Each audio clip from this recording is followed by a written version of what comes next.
ಜೀವನ ಮಾಡುವುದಕ್ಕೆ ಕರ್ಮಗಳನ್ನು ಮಾಡಬೇಕು. ಆ ಕರ್ಮಗಳು ನಮಗೆ ಅಂಟಿಕೊಳ್ಳಬಾರದಂದ್ರೆ ನಾವು ಏನು ಮಾಡಬೇಕು ಜಯಶ್ರೀ?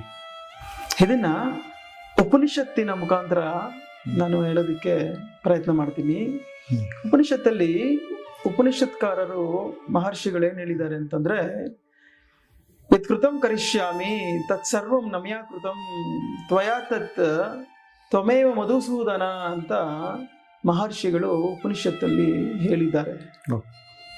ಇದರ ಅರ್ಥ ಏನು ಅಂತಂದ್ರೆ, ಯತ್ ಕೃತಂ ಕರಿಷ್ಯಾಮಿ ಅಂದ್ರೆ ನಾನು ಹಿಂದೆ ಮಾಡಿರುವಂತಹದ್ದು ಮತ್ತೆ ಮುಂದೆ ಮಾಡುವಂತಹ ಎಲ್ಲ ಕರ್ಮಗಳು ತತ್ಸರ್ವಂ ಮಯಾ ಕೃತಂ ಅಂದ್ರೆ ಈ ಎಲ್ಲ ಕೆಲಸಗಳು ನನ್ನಿಂದ ಮಾಡಲ್ಪಟ್ಟಿದ್ದಲ್ಲ, ನಾನು ಸ್ವಯಂ ಆಗಿ ಮಾಡಿರುವಂಥದ್ದಲ್ಲ.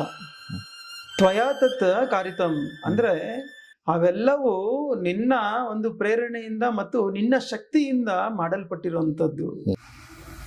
ತ್ವಮೇವ ಮಧುಸೂದನ, ಹೇ ಮಧುಸೂದನ, ಎಲ್ಲದಕ್ಕೂ ನೀನೇ ಮೂಲ, ನೀನೇ ಕರ್ತೃ, ಹಾಗಾಗಿ ಸರ್ವವೂ ನಿನಗೆ ಅರ್ಪಿಸುತ್ತಿದ್ದೇನೆ ಎಂದು ಹೀಗೆ ಕರ್ಮಗಳನ್ನು ಮಾಡುತ್ತಾ ಕರ್ಮ ಫಲಗಳನ್ನು ಸ್ವಾಮಿಗೆ ಅರ್ಪಿಸುತ್ತಿರುತ್ತಾನೆ ಯೋಗಿ.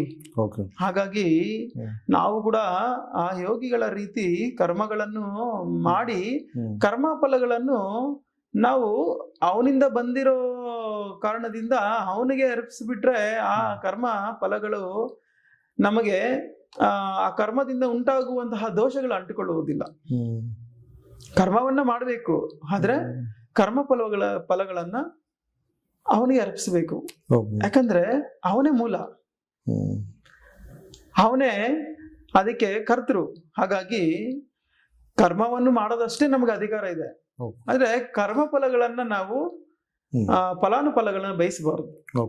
ಆದ್ರಿಂದ ಬರುವಂತಹ ಯಾವುದೇ ಆದ್ರೂ ಕೂಡ ಸರ್ವವೂ ನಿನಗೆ ಮಧುಸೂದನ ಅಂತೇಳಿ ಎಲ್ಲವೂ ನಾವು ಸ್ವಾಮಿಗೆ ಅರ್ಪಿಸಿಬಿಟ್ರೆ ನಾವು ಯೋಗಿಗಳ ಆಗ್ತೀವಿ. ಮತ್ತೆ ಯೋಗಿಗಳ ರೀತಿ ನಮಗೆ ಕರ್ಮಗಳನ್ನು ಮಾಡ್ತೀವಿ, ಆದ್ರೆ ಆ ಕರ್ಮ ದೋಷಗಳು ಅಂಟಿಕೊಳ್ಳೋದಿಲ್ಲ.